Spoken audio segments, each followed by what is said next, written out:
What's up, everyone? Welcome to the April 15th edition of FanDuel Tournament Plays presented by PrizePicks. I'm your host, Adam Scherer. You can follow me on Twitter at ShipMyMoneyDFS. As a reminder, you get 1 free month of Awesemo plus Platinum when you sign up and make a deposit at PrizePicks. Be sure to use the code Awesemo to receive a 100% first deposit bonus up to $100. We have an 11-game MLB slate tonight. Going to take a look at 3 of the top contrarian stacks and 3 of the top contrarian pitchers using the top stacks tool and the top pitchers tool on Awesemo.com.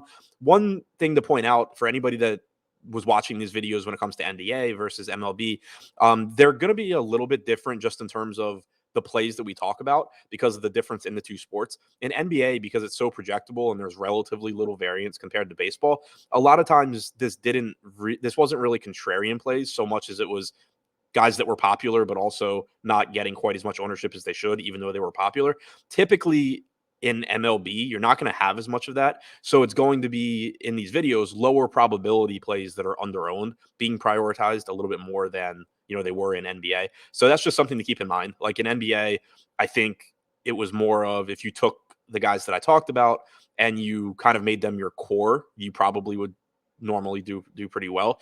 Here, I think it's more so these are guys that aren't particularly likely to do well any given night, but they're just getting less ownership than they should. Whereas the players that are more likely to do well are typically being over-owned just because there is so much more variance and volatility in baseball. So just something to keep in mind there that, you are still trying to balance out your chances of success with being contrarian and getting low-owned guys. But in baseball, everybody, like the best plays chances of success are just relatively lower than they would be in basketball and vice versa for the low-owned guys. So just keep that in mind when you're building your lineups.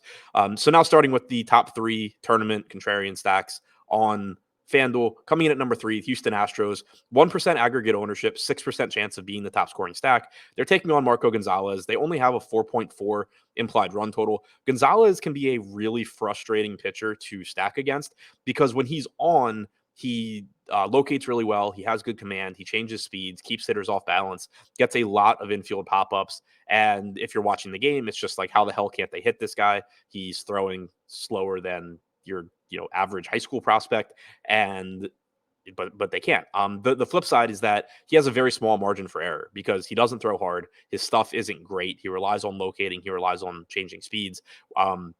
So when he's not on, he can give up a lot of home runs. He allowed 1.82 home runs per 9 last year, struck out 18.5% of hitters, 5.16 xFIP, 4.94 Scherer. So definitely somebody that, there's a pretty wide range of outcomes here, but we know that Houston has a ton of power in their lineup. They certainly can do damage to Gonzalez if he's not at the top of his game, and they're not pulling much ownership right now.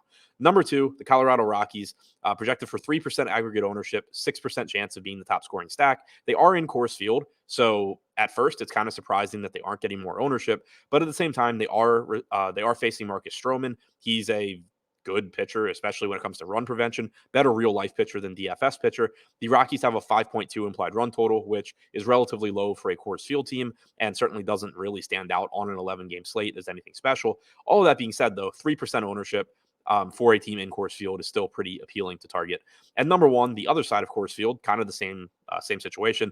The Chicago Cubs projected for 2% aggregate ownership with a 6% chance of being the top scoring stack. They're facing German Marquez, who in his own right is a very good pitcher. Last season had a 3.64 xFIP, struck out about 23.5% of hitters. Outside of 1 or 2 hitters, the Cubs offense also isn't very good. So all of those things are working against them, but you're still getting a team in Coors Field at 2% ownership. They do still have a 4.9 implied run total as well. Now to look at the 3 top tournament pitchers on FanDuel. Number 3, Brad Keller, $9,400 price tag. Very expensive for what he offers. Projected for 2% ownership with a 5% chance of being the top scoring pitcher. One thing to like about Keller is that he can go relatively deep into games. In his first start of the year, he went 6 innings, only needed 69 pitches to do it. He's not a very good strikeout pitcher. He struck out 19.6% of hitters last year, but on FanDuel, that's not quite as much of an issue as it would be on DraftKings because you get the extra points for a quality start. If Keller's able to go at least 6 innings and hold the Tigers to 3 or fewer runs, you get extra points there. So it does mitigate the relative lack of strikeout upside a little bit.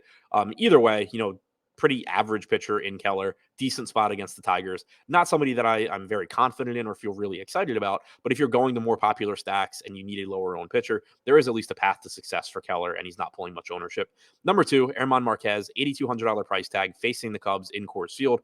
Mentioned the Cubs as an under-owned stack, but Marquez also going under-owned right now, projected for 2% ownership with a 5% chance of being the top scoring pitcher on the slate.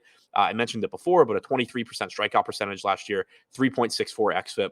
Obviously, we would prefer Marquez outside of Coors Field, but if you were pitching outside of Coors Field, he also would be getting much more ownership in this spot. So I do like targeting him at low ownership in tournaments. And number 1 on the other side of this game, Marcus Stroman, very affordably priced at $7,500, taking on a weak Rockies lineup.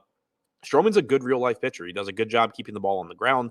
He had a 21.5% strikeout percentage last year, 3.57 xFIP. He's only projected for 1% ownership with a 6% chance of being the top-scoring pitcher. If you go there on FanDuel, obviously you need him to have a good game, but you're really allowing yourself to do whatever you want with your bats, given that Stroman's projected for 1% ownership.